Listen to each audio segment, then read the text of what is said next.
ఇప్పుడు తర్వాతి భాగం తెలుసుకుందాం.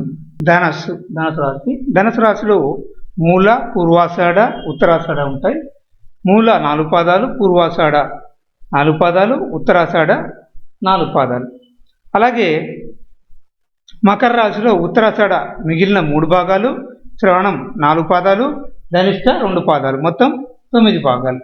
అలాగే కుంభరాశిలో ధనిష్ట మిగిలిన 2 భాగాలు 2 పాదాలు, శతభిషంలో 4 పాదాలు, పూర్వభాద్ర 3 పాదాలు, మొత్తం 9 పాదాలు అవుతాయి. తర్వాత రాశి మీనరాశి. మీనరాశిలో పూర్వభాద్ర 1 భాగం, ఉత్తరభాద్ర 4 భాగాలు, రేవతి 4 భాగాలు, మొత్తం 9 భాగాలు అవుతాయి.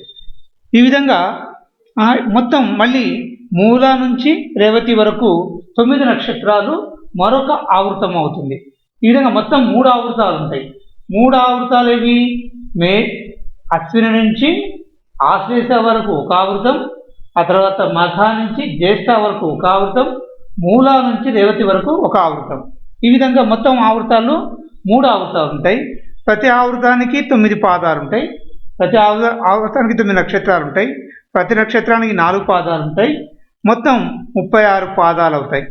అలాగే మొత్తం 3 ఆవృతాలు అంటే టోటల్ 108. మొత్తం మీద 36 × 3 = 108 పాదాలు అవుతాయి. ఈ విధంగా మొత్తం 12 రాశులకు గాను ప్రతి రాశిలోనూ 9 పాదాల చొప్పున ప్రతి నక్షత్రం 4 పాదాలుగా విభజింపబడి నక్షత్ర మండలం అంతా కూడా రాశి మండలంలో మనకి కనిపిస్తూ ఉండడం జరుగుతుంది.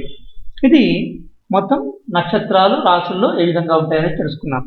ఇంకా నెక్స్ట్ నవాంశ చక్రం ఏ విధంగా వేస్తాము అనేది తెలుసుకుందాం.